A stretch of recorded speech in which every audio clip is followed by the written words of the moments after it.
Hi, I'm Ann Armstrong from Noblesville, Indiana, which is just northeast of Indianapolis. And I've been doing polymer clays since 2005 when I retired and needed something to do. I needed a project and I needed to keep busy. And color was always my first love, but it never really was a career. And it didn't, I was interested in making a career and getting some money. So I hadn't done anything in color for a long time until I sat down day in and day out and watched our good friend Carol Duvall. That's how I started. And then I said, I think I can do that. And there was a retreat I'd heard about at Mammoth Cave. Judy Belcher, I think, mentioned it, or maybe it was Donna Cato on one of the shows. And I found out what it was. And I packed up what little bit I had, and I knew nothing, and drove down here for 3 days of immersion into polymer clay. I was in computer engineering. I managed a global network for a global power company, and we had 32 servers around the world and 33,000 users. There's a whole lot of us that have a computer math background that love I think it's the problem solving and the what ifs that you can play with. The permutations and how if I change this it gets completely different. If I mix this, what happens? And if what happens doesn't suit you, you can either take it apart or you can recombine it or you can mush it up and cover it. So I love the discovery. I'm a craftsman. I'm a very good, she says, bragging, a very good craftsman. But I don't consider myself an artist because it just doesn't flow right for me. I've never met any organization where there were people so willing to share and so free and friendly. 99% of us are like that. And that's marvelous. So I take ideas that I hear from other people, sort of bring them in, and then I sit down and I noodle them over as to, well, does this really work for me? Because we all work individually and differently. And how can I make some of these things different, better from my perspective, and easier? Or after I play with it a while and think, this is too convoluted, too many steps, too much process. So then I try to look at from a process perspective.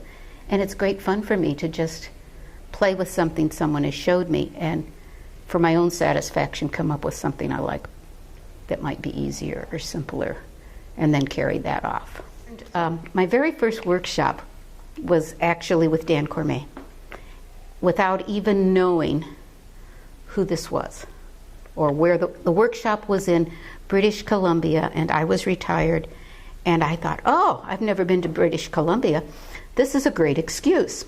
And I learned what I think from the very best person for pre-finishing and how to take a look at your work and make it as perfect as possible before you bake it so that when you bring it out, it's much easier. And his approach of attention to detail really changed the way I was doing things in clay. So I was using his cutting edge slicer, which really worked well, but it was a little narrow for me. And then I saw a wider slicer, and that worked pretty good for me, but I'm still pretty wonky.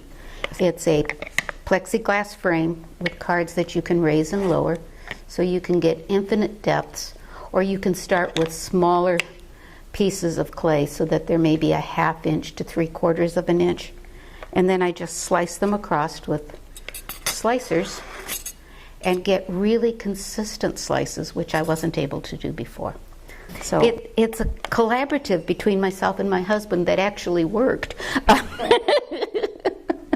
Because this worked out perfectly because I can really gauge it and know exactly where it's at. And when I get done, it all sits in here and nothing is sitting around, because if you have a dozen different sizes of blocks to manage, then you've got a dozen different other things to manage. I don't need another thing to manage, so that's why I went with the paper stacks. Carol Simmons inspired me because I was playing with her slicer. I took her kaleidoscope class, and it was marvelous.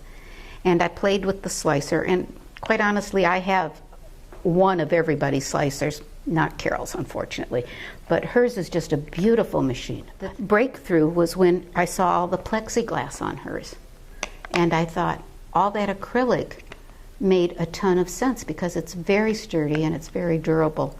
And I plan to just stockpile a few or whatever's necessary, and then my goal is to just find a solution for people. It's not, I know that doesn't sound true, but it's not because I'm going to make a fountain of money.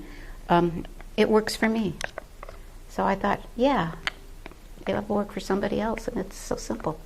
So my real goal is just to have people enjoy it. I know that's crazy, but that's kind of what I like.